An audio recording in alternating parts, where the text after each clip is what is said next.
Assalomu alaykum, hurmatli televizor ko'ruvchilar. Dunyo Uyghur qurultayı tor televiziyasi күнділік xəvərlər proqramımızga xoş gəldinglar. Mən Hidayat Musacan. Hurmatli ko'ruvchilar, tövəndə diqqətinizlər bugünkü xəvərlər proqramımızın təfsilatında bolsun. Hurmatli televizor ko'ruvchilar, sizlar ko'rayotgan Dunyo Uyghur qurultayı tor televiziyasining YouTube sahifasi 14 noyabr kuni tor cumaqchilarning hujumiga uchrab taqilib qoldi va sahifamizdagi programmalarning mutlaq ko'p qismi o'chirib etildi. Növbətdə Dünya Uyghur Qurultayı YouTube şirkəti bilan aloqalashib özünün sahifasini qaytadan asli keltirish va bu voqeaning tegi-taktini aniqlash uchun jiddiy harakat olib bormoqda. Şoň sahifamiz asliga kelganga qadar programmalarimizni Dünya Uyghur Qurultayining Facebook sahifasidan va YouTube kanalida ochilgan bu vaqtliq sahifasidan ko'ra olaysizlar. Bu munosabat bilan stansimizning maxsus ziyoratini qabul qilgan Dünya Uyghur Qurultayining tashkilot va tashviqot ishlariga mas'ul muavin raisi Parat Yo'ronqash apandim Xitoyning uzun yillardan buyon Dünya Uyghur Qurultayining tor sahifalariga hujum qilib kelayotganligini ta'kidlab mundaq dedi. Dünya Uyghur Qurultayı tarafidan tasdiqlangan turli tor vositalari hozirga qadar mustabid kommunist Xitoy hokimiyatininki izchil turda bu yerda buzg'unchilikqa uchrab keldi, ziyonkashlik qilishib uchrab keldi. Hozirga qadar bunda ahvollar ko'p qatim yuz berdi. Masalan, bir qancha yil burunmi Dünya Uyghur Qurultayininki asosli tor betimi Xitoy hakerlarining hujumiga uchrab bir mezgil taqilib qolgan. Uningdan keyin bizningki Dünya Uyghur Qurultayininki inglizcha Facebook sahifasimi oldingi yillarda Xitoy hakerlarininki nihoyat ig'ir hujumiga uchragan.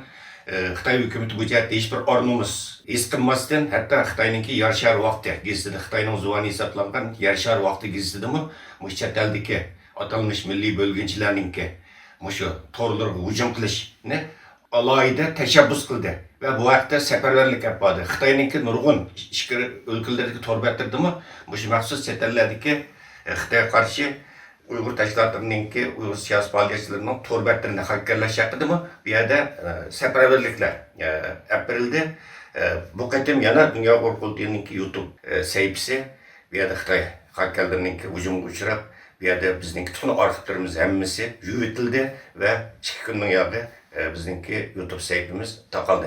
Hozir Dünya Uyghur Qurultayı YouTube şirketi bilan jiddiy aloqalashib, buning tegi-taktini aniqlash va YouTube sahifamizni asliga keltirish uchun jiddiy tirishchilik ko'rsatib kelyapmiz. Shunga muajirat faoliyat qilayotgan butun Uyghur tashkilotlarimiz, siyosiy faoliyatchilarimiz va xalqimiz shu tor bexatarligiga favqulodda alohida ahamiyat berish kerak deb o'ylayman. Hurmatli televizor ko'ruvchilar, Dünya Uyghur Qurultayı İcraiya Komitetining 15 noyabr sin ko'rinish orqali o'tkazilgan 6 navbatlik yig'inida ba'zi muhim qarorlar ilingan edi. Tövəndə diqqətinizlər bu vaqtdagi xəbərimizin təfsilatında bolsun. Assalamu alaykum aziz rahbarlar. Dünya Qurultayı İcraiya Komitetining qimmatli a'zolari. Dünya Uyghur Qurultayı İcraiya Komitetiimizningki 6-cı qatimliq yig'iniga xush keldinglar.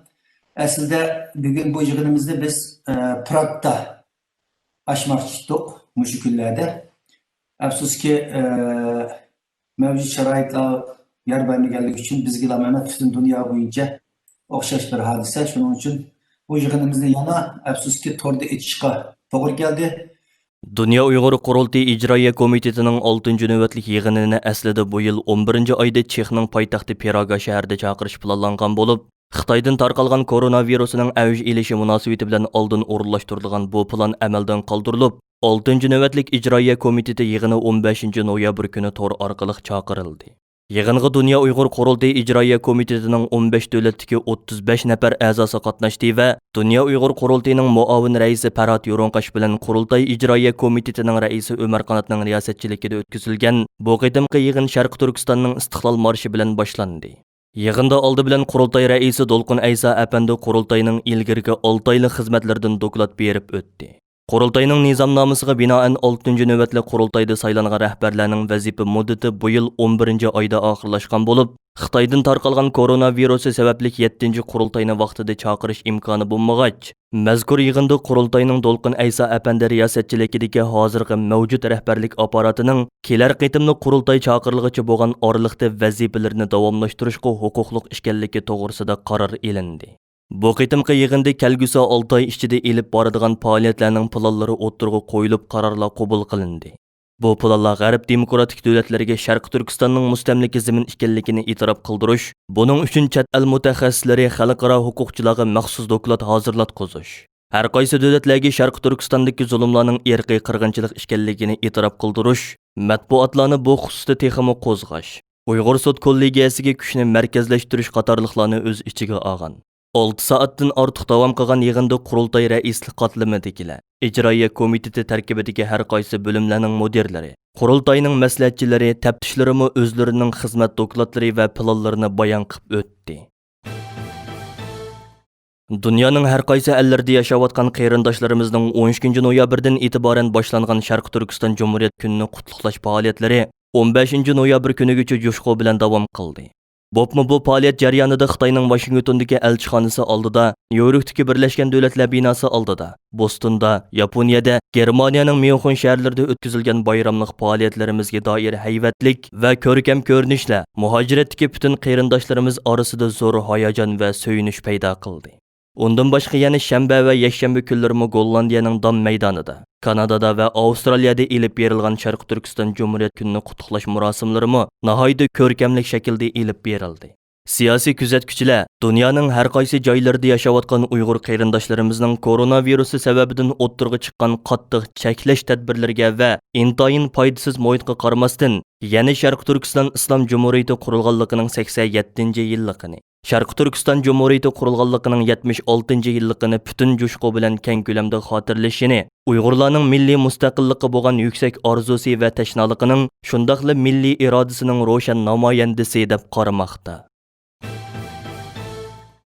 Kanadaning Birlashgan Davlatlar Tashkilotida turishliq bosh elchisi Birlashgan Davlatlar Tashkilotining kishilik huquq kengashini Xitoyning Uyg'urlarga qaratgan ziyonkashliklarining irqiy qirg'inchilik kategoriyasiga yotadigan va yotmaydiganligi ustidan jiddiy tekshirish elib berishga chaqirgan.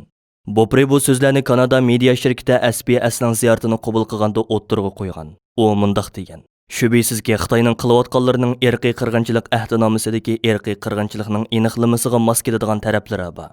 Ammo ahvol shundaq ekan, u sizdan uchur to'plash jarayonini boshdan kechirishni hamda bu xil ayblashni, qo'llaydigan dalil isbotlarga erishganligimizni jazmlashtirishni talab qiladi.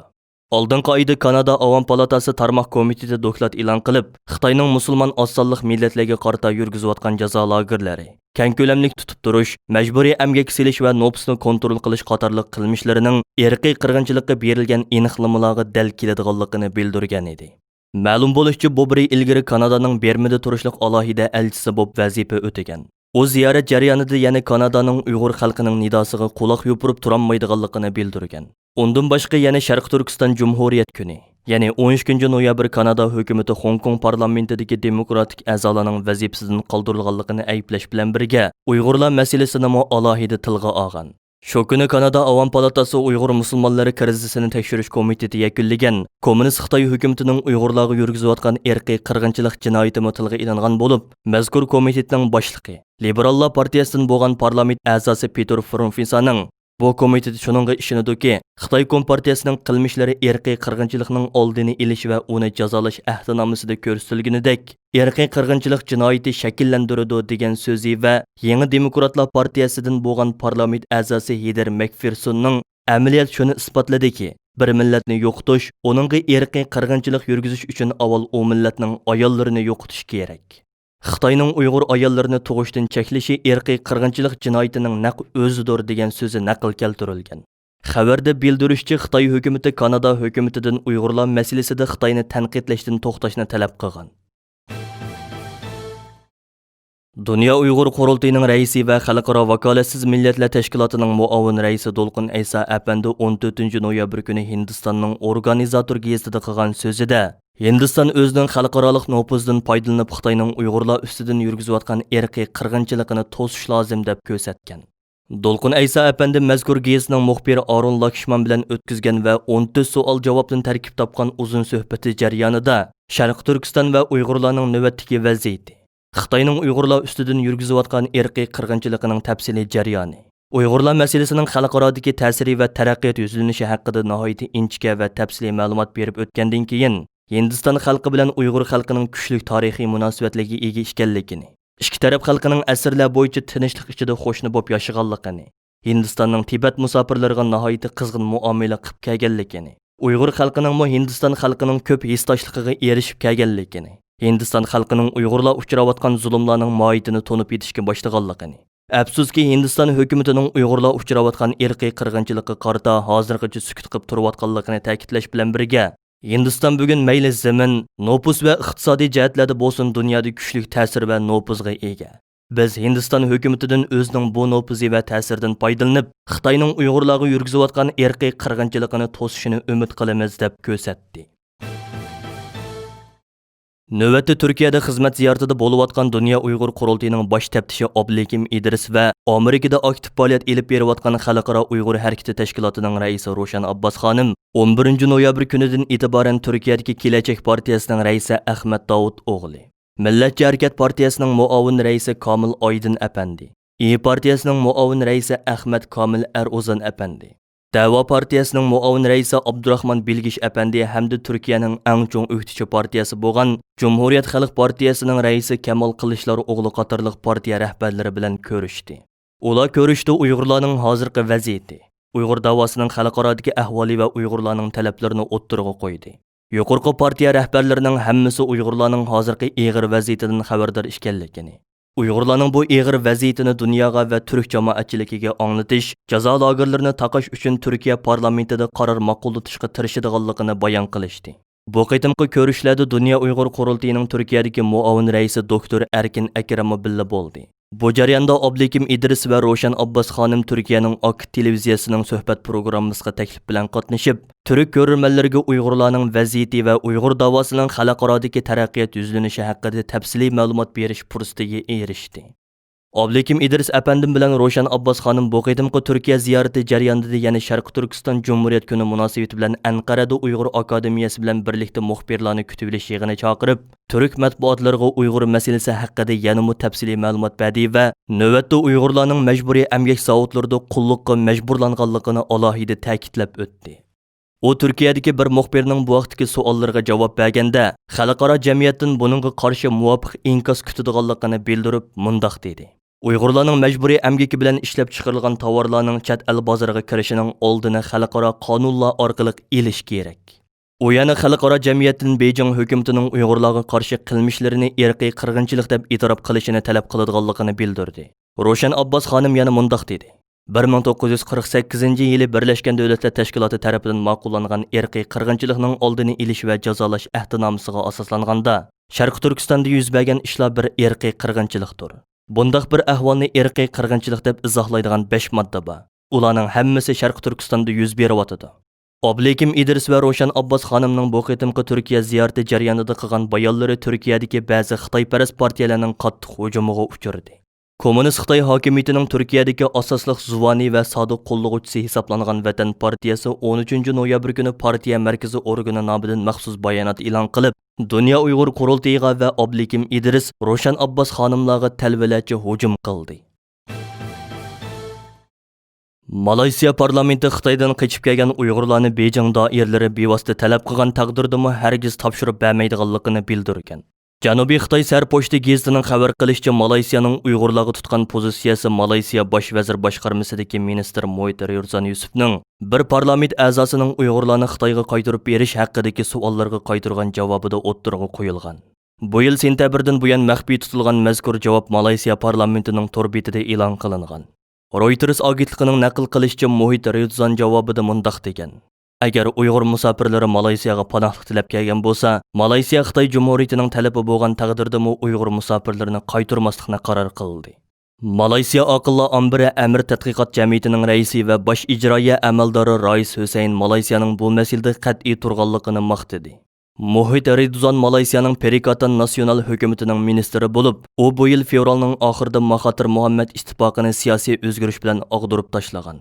Mahathir bosh vazir bo'lgan mezgilda 2018-yildan bu yil fevralgacha Xitoyning qaytarib berish talabiga pisat qilmay, turmadagi 11 Uyg'urni qo'yib bergan. Bu harakat Xitoyni g'azablantirgan edi. Xatar ostidagi olimlar tashkiloti ochiq xat e'lon qilib, Xitoy raisi Shi Jinpingning Uyg'ur avtonom rayonidagi atalmish tarbiyalash lagerlari va boshqa tutib turish o'rinlarida tutib turilayotgan olimlar va o'quvchilarning shartsiz qo'yib berilishini darhol kafolatga ega qilishga qayta tarbiyalash lagerlariga xotima berib, Xitoydagi oz sonliq millat tadqiqotchilari va o'quvchilarning negizlik kishilik huquqi va erkinligini qo'g'dashga chaqirdi.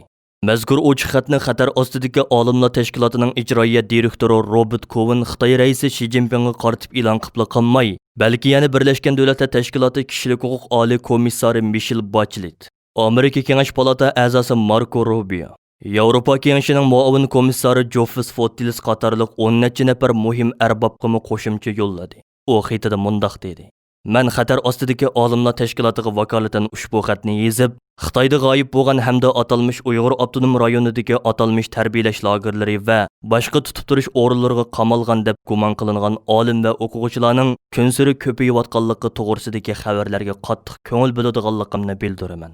Xatar ostidagi olimlar tashkiloti sizni turmadagi olimlar va o'quvchilarning shartsiz qo'yib berilishiga kapolatlik qilib, qayta tarbiyalash ishlariga xotima berishga, butun Xitoydagi oz sonliq millat tadqiqotchilari va o'quvchilarining asosiy huquqiy va erkinligini qo'g'dashga chaqiradi.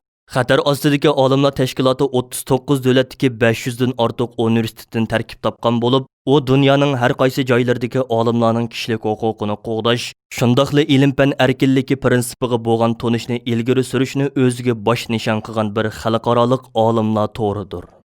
Hurmatli ko'ruvchilar, yuqorida Dunyo Uyg'ur qurultiyyi to'r televiziyasi күндىلىك xəvərlər pируграммисini diqqətinizə sunduk. Keyin qaytımlıq proqramımızda görüşəylik. Görüşkəcə aman boğaysızlar. Xeyri xoş.